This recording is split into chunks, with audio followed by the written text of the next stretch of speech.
Since the last 5 months, I've been looking at nonprofits, grassroots organizations from around the country. And what I find that is common in all of those grassroots nonprofits is that they're struggling. What's also true is those elite groups that normally get funding, those groups are getting even more funding.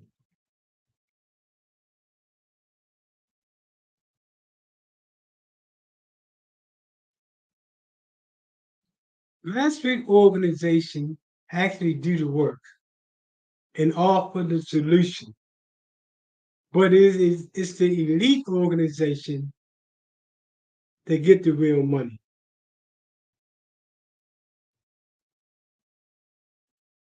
In order for us to begin to look at how do we change this narrative, we have to start thinking differently. When we work with nonprofits, we talk about using a new school, next generation approach to how to operate mom and pop grassroots organization operate to be able to compete with those organizations from elite organization that's been around. What we do believe is that grassroots organizations offer the most promising solutions to the problems that we face in our society.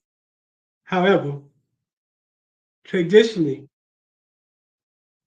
the elite groups are the ones that are actually getting the money, and then they provide little stipends to the organizations that's actually doing the work. What we do know, and I've worked with and been part of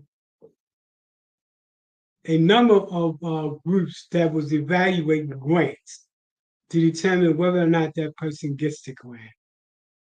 What is common among funders when they look at, especially grassroots organizations that come from funding, they view them, perceive them as funders do, as beggars, always coming for money.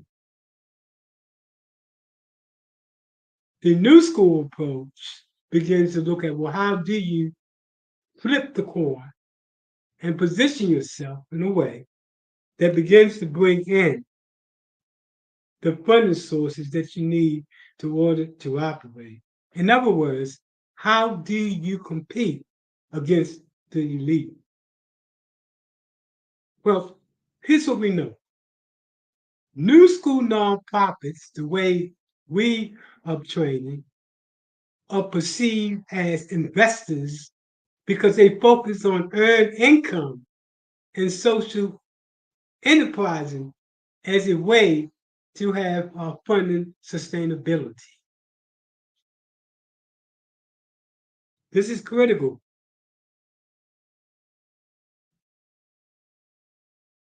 The new school generation removes the middleman and goes directly to the funding source. So actually, it begins to the new grassroots organization goes after the same funding as your big elite group goes after. What we teach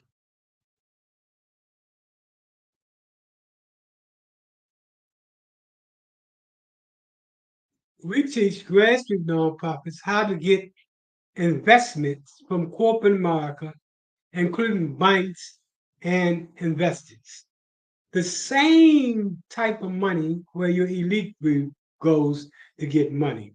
So that's what we mean by cutting out the middleman, being able to create that particular packet that you can go to a bank or an investor with in order to continue your funding. Again, it's based upon that new school, social enterprise, earned income approach to earning income. So, anyway, I want to then start with this video that I made earlier to talk about more information.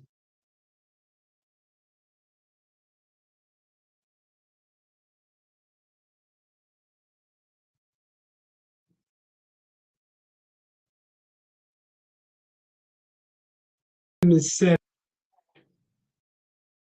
up when it comes to nonprofit work is that only those that are considered to be part of the elite class actually get the money.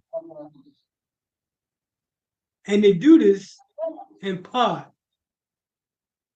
because the training that's available to those elite organizations in order to position themselves to go after money is not passed down to your grassroots organization. Grassroots organizations actually do the groundwork, yet they get the least amount. Your elite group gets the money, and then they're set up in a way where they distribute the money to your grassroots organization, or should I say, the pennies. What we do at the Center of Nonprofit and Community Development is that we change the narrative. We focus on working with your grassroots organization that is looking for the same training that's available to those who are part of the elite groups. These are groups, elite groups, and you know them. They've been around forever in communities throughout the United States, especially poor communities. The definition of insanity is doing the same thing and expecting a different outcome. And that insanity means that elite groups constantly get the money, but yet the outcome is the same. It's the grassroots organizations at the ground level that understand how to come about bringing the solutions necessary to make the change. Our objective is to provide nonprofits that are grassroots throughout the United States with the tools necessary to compete against the elite, those organizations that's been around forever. Forever. The reality is that if you had the same skill set that they had and the same training that they had, you would be able to compete for the same funders that they go at. So that's a no-no to the elite world of giving you that training necessary that you become so good that you can actually go after that money yourself. What we do is change the narrative when it comes to grassroots nonprofits. Grassroots nonprofits are making it through donation for the most part. They're doing the work, but they're making it through pretty much individual donations that give money to them. And we all know that's not sustainable. Yet, if they had the money necessary, they create the change necessary to move the dial related to all types of illness in society, from homelessness to crime to unemployment, mental health, etc. So my name is Michael Randolph, and I'm with the Center for Nonprofit and Community Development. I want to share with you the demographics that we tend to attract and work with and now throughout the United States. So let me play this brief recorded video to share with you who is it that we focus on in terms of, or who is it that is focused on that we attract in terms of our demographics.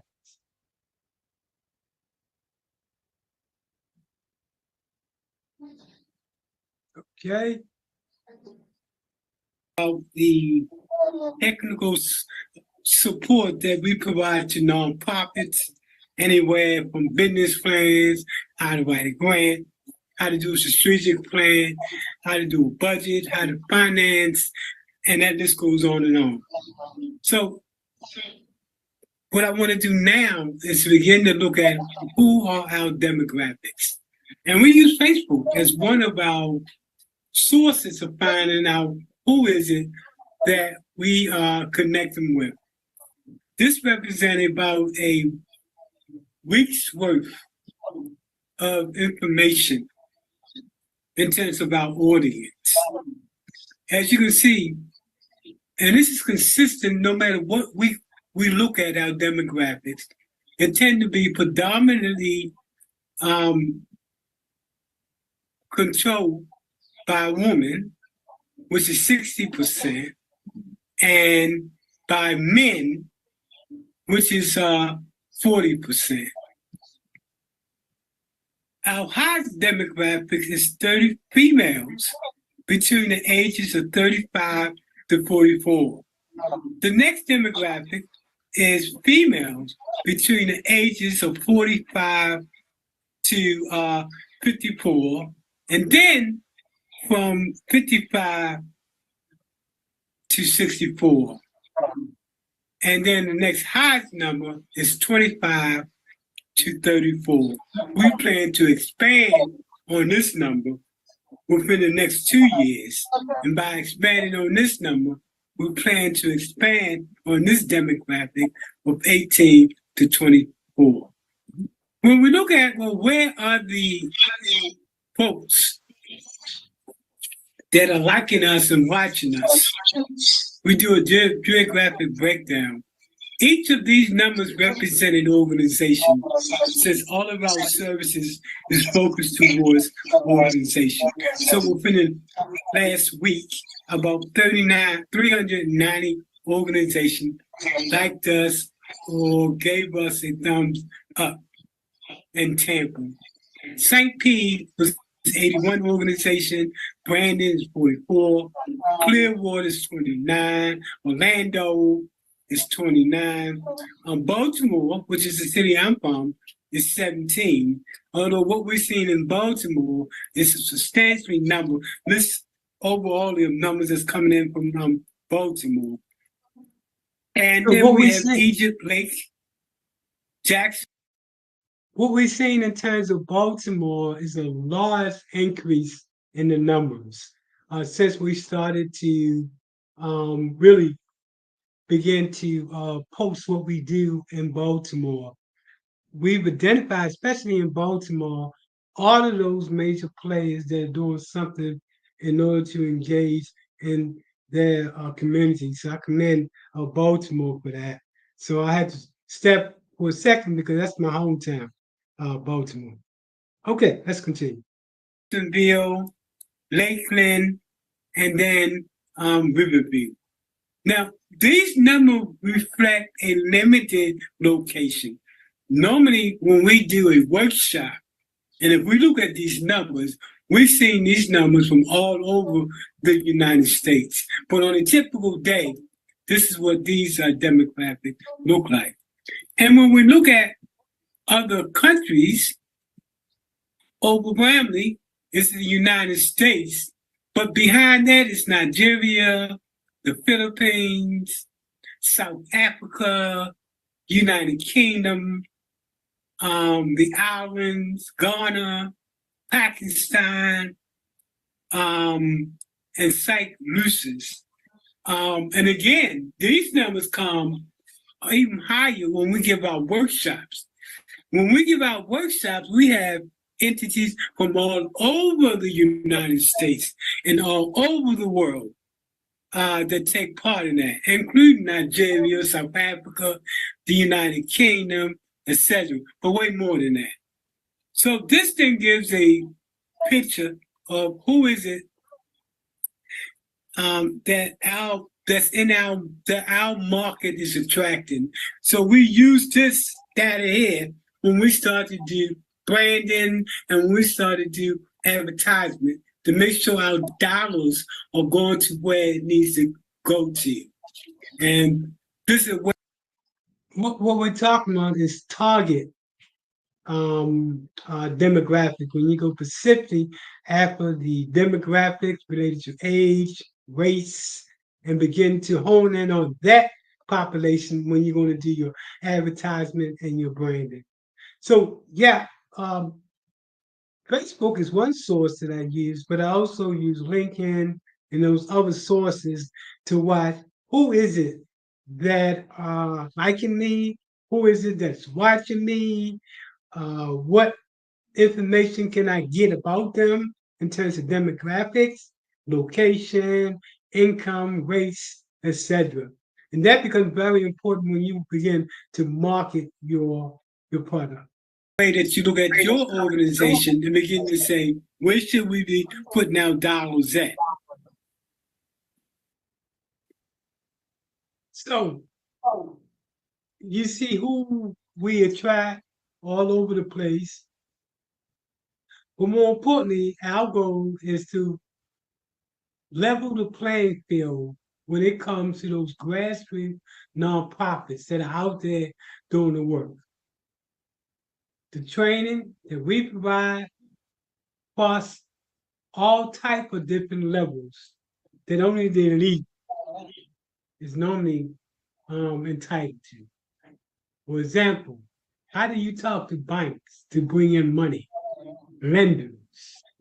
How do you approach government agencies to get money?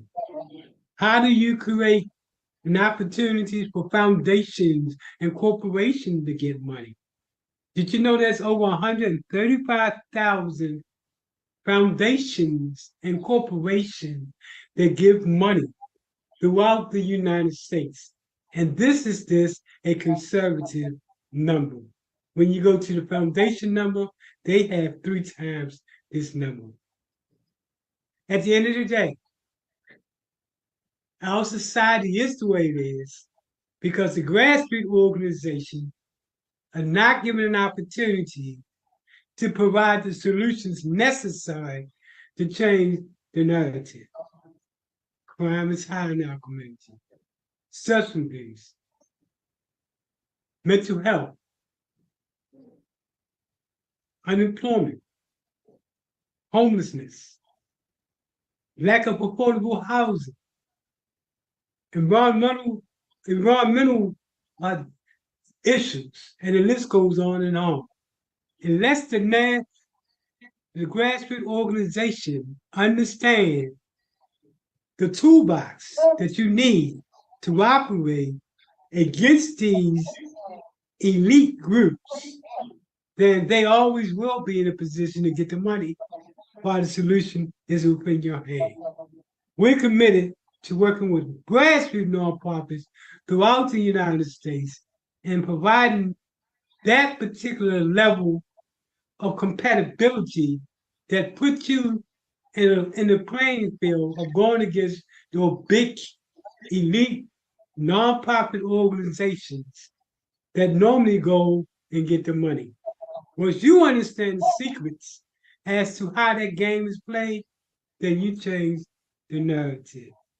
It is again the grassroots organization, the small organization that's dependent upon donation from individuals that are limited in terms of what they can do because of funding.